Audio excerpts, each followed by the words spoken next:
Olá, então nós estamos de volta no terceiro bloco e nós vamos conversar agora sobre alguns casos clínicos atendidos por todos nós, para exemplificar para vocês da importância realmente da fase de útero materno no processo de autoformação da pessoa. E aqui nós vamos trazer tanto exemplo de casos clínicos, onde as experiências de amor e de confiança estruturaram a vida da pessoa, mas no contrário também, como que a experiência do desamor e da não confiança, da perda de confiança nos vínculos primordiais afetivos com as figuras parentais principalmente, como que isso se transforma num processo que vai interferir em toda a existência da pessoa de uma forma não tão produtiva assim. Então eu quero convidar vocês a se sentirem à vontade para estarem dando esses exemplos. Quem gostaria de começar com um caso clínico? Eu acho interessante um caso, e de alguma forma isso também já apareceu com outros pacientes, de situações, né? Por exemplo, quando a mãe tá próxima, né, do parto, às vezes o pai está viajando, né? E a criança, ela colabora, né? Já tiveram vários casos, né? Não, o paciente fala, me posiciono de uma forma que dá para esperar um pouco. E aí passaram-se poucos dias, né? O pai chegou e logo o pai chegando, ela faz aquele movimento do encaixe, né? Para nascer. Então a criança, ela quer colaborar muito também com os pais. Ela está ali disposta, disponível a ajudar. E muitas vezes para ela um sofrimento muito grande quando existe quando ela percebe que existe ali um distanciamento, né? Entre os pais. Entre, né? os pais. É uma das coisas que aparece muito, né? Numa situação, porque às vezes são duas situações que a gente percebe. Uma situação no conflito dos pais, que também trazem suas histórias, suas bagagens de vida, porque essas histórias os pais também trazem, e isso interfere muito nos relacionamentos afetivos. Então, uma das coisas que a gente percebe muito na terapia, isso eu acho que gostaria de passar como mensagem, é que a grande maioria dos problemas de relacionamento são problemas de dificuldades psicológicas que esses pais trazem do passado, mas que quando juntam na relação, como se eles trouxessem uma bagagem da história de vida, e aí um joga sobre o outro essas questões, e aí existem muitas brigas que não são falta de amor. Por isso que muitas vezes é bastante mais recuperável do que se imagina por aí. Mas a criança, ela é muito impressionável realmente, ela vai na primeira impressão.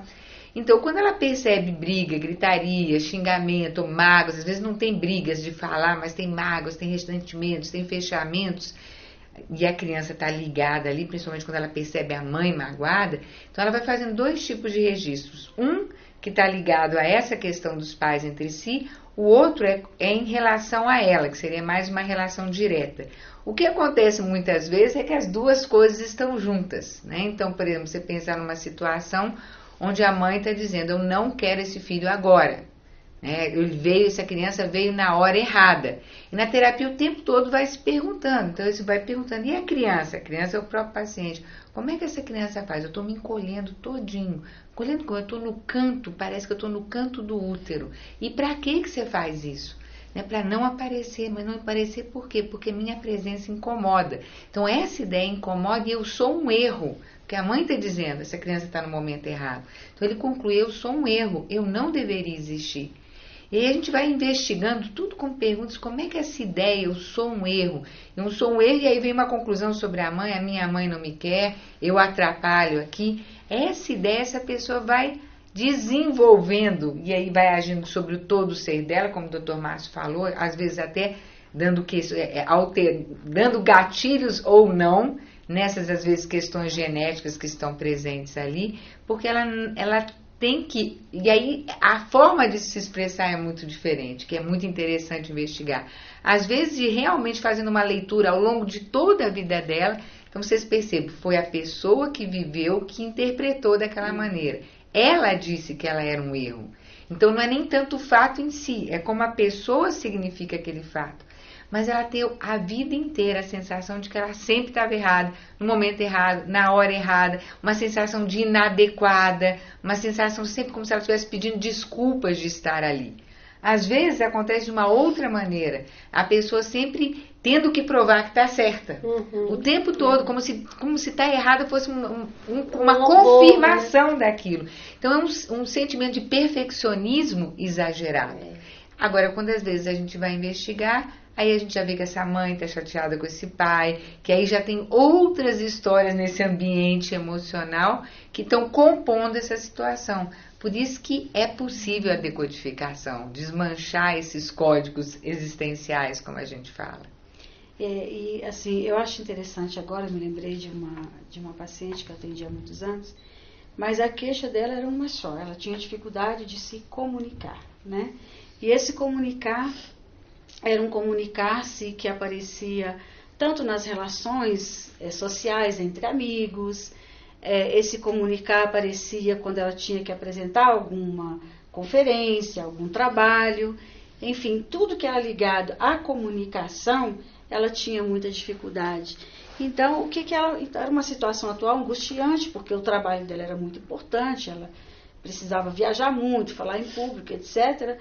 Então, uma das coisas que ela percebeu ainda na fase de útero materno, né, acionando essa memória que estava lá, ela percebeu que já no começo da gestação, quando a mãe descobre que está grávida, ela começa a falar, não pode ser, não pode ser. Eu não posso estar grávida, eu não consigo ser mãe, eu não consigo amar um filho, eu não consigo ter uma criança. Então a mãe já falava, eu não consigo amar um filho, eu não consigo ter uma criança. E assim, com uma insegurança profunda.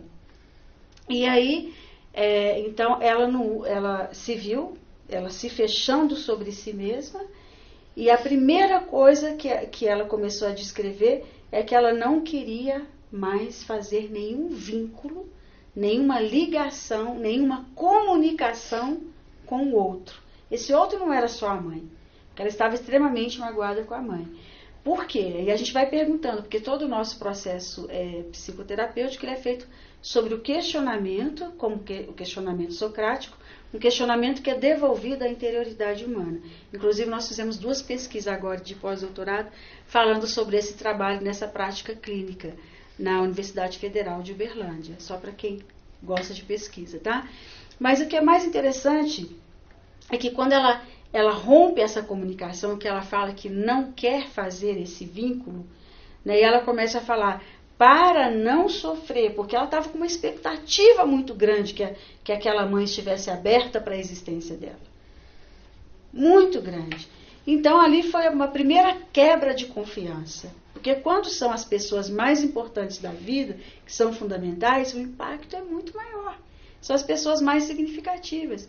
Então ela fez um rompimento dessa capacidade natural do ser humano de se comunicar. Não quero me comunicar, não quero me ligar, não quero perceber, não quero sentir. Então, e aí o que ela concluiu sobre ela mesma? A impressão que ela tinha que eu sou dispensável. Então, quando ela se deu conta que ele era dispensável, ela foi vendo que não era só uma questão de se comunicar, mas que ela, em todas as situações onde haviam pessoas, que ela se excluía de todos os ambientes. Não só para não se ligar e para não se comunicar, porque ela não queria isso, mas por sentir-se dispensável, ela mesma fazia o processo de se autodispensar das relações afetivas, né? Então, ou seja, todo modo de ser dela atual foi construído e foi se reforçando ao longo da existência, mas foi construído naquele primeiro instante, naquele primeiro contato, naquela relação com a mãe, onde ela esperava uma abertura e ela viu um fechamento. E aí entra uma questão toda transgeracional, e eu vou dizer isso para vocês, para que as mães que estão nos ouvindo não fiquem desesperadas achando que não tem solução, né? Porque você não muda a história, mas você pode mudar a compreensão da história, inclusive das pessoas que fizeram parte do acontecimento. Também, esse é um resgate que a gente faz a partir do processo psicoterapêutico. O que ela foi percebendo? Que não só a mãe, mas a avó também tinha. Aí vem a questão da transmissão psíquica entre gerações. O Dr. Márcio estava falando da transmissão genética. Acho que é legal depois ele dar uma completada aqui. Mas aqui, por exemplo, ela foi percebendo, indo mais para trás, que aquilo ia se repetindo nas mulheres grávidas. E não tão longe dela assim, creio que na história da bisavó, então ela percebe que o pai dela foi embora e nunca mais voltou. Isso era 2 gerações atrás da mãe. E nunca mais voltou. Então, aquela criança foi a primeira que falou assim, olha, então, não vou sentir, não vou viver. Aí eu perguntei, mas ela viveu. Mas eu não vou viver a vida, não vou experimentar a vida, não vou sentir, não vou me ligar a ninguém, não vou amar ninguém, sob o risco de sofrer um novo abandono. Então, a decisão que era para ser uma defesa, se tornou um problema para as próximas gerações. Só que atrás desse pai que foi embora, né, ele mesmo sofreu um abandono. Quando criança, os pais foram embora e deixaram ele em um determinado lugar. Então, o que a gente está mostrando para vocês? Que todos os sofrimentos que acontecem durante a fase intrauterina, eles têm uma história transgeracional. Então, a gente não pode sair culpabilizando também os pais, mas perceber que existe um esforço deles em acertar, mas que tem sofrimentos que eles vivenciam que muitas vezes nem eles sabem qual que é a origem. Então aí a terapia, por exemplo, ela ajuda muito nessa reconstrução dos vínculos, na compreensão do outro, na reconstrução da história, no resgate daquela parte da história que não foi notada, que foi deixada de lado. Isso vai lançando uma luz e aí os vínculos vão sendo recuperados, né? Mas aqui fica essa mensagem que realmente aquilo que se vive no primeiro momento da existência, já na fase de útero materno, a pessoa carrega para uma vida inteira. Então nós temos que orientar muito as mulheres grávidas, os jovens casais, a darem mais importância para essa fase da vida humana e não só para depois que a criança nasce.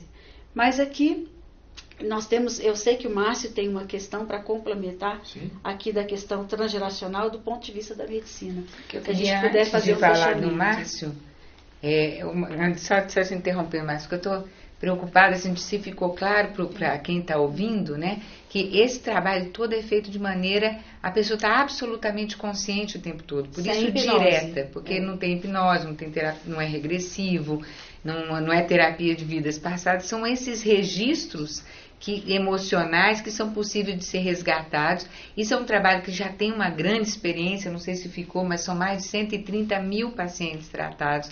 Então é um fenômeno humano, é uma possibilidade humana e principalmente de resgate, pegando um pouquinho desse gancho, né, para chamar a atenção. Um filho também dá muita vontade para um pai e para uma mãe, não só biológicos, mas também os adotivos, de quererem ser pessoas melhores. Outro dia um amigo meu falou assim, ele adotou uma criança agora, ele falou, eu nunca tive na minha vida tanta vontade de ser uma pessoa melhor, porque eu quero, e ele falou assim, eu acho que vou fazer terapia, mas eu estou com uma vontade porque tudo que eu melhorar, eu vou poder ajudar meu filho, e é o filho adotivo, que ele acabou de adotar. Ele falou, eu já sinto um amor por essa criança, que me dá vontade de ser uma pessoa melhor. Então, acho que essa motivação, com certeza, né, de uma forma, assim, pelo que eu nunca conheci um pai e uma mãe que não quisesse o melhor para os seus filhos, né? Não quisesse acertar. Que quisesse acertar. E às vezes até com um excesso de preocupação tão grande que pode até virar uma ansiedade, um pânico, que a criança até pode entender como se ela fosse culpada dessa preocupação. Mas às vezes são forças ou são questões que nem os pais têm consciência disso, né? Eu queria aproveitar também o que a Eunice falou, que para as mães, para os pais não ficarem preocupados, né? Porque é lógico que a gente quer ser melhor e tem o recurso da terapia, né? Mas se a criança ela sobreviveu, é porque tiveram muitos momentos de amor. Com certeza. Sim, né? E também, assim, uma coisa que é importante, pegando esse gancho que a Flávia traz, que não é só o método da DITIP que está falando de transgeracionalidade e transmissão psíquica entre gerações. Olha, a Gestalt fala disso, a sistêmica fala disso, a psicanálise familiar fala disso e a medicina fala disso também. Tá certo? Então, assim, o método da DITIP, ele dá essa possibilidade da pessoa mesma perceber esses movimentos transgeracionais. Mas ela não é a única que fala sobre esse assunto.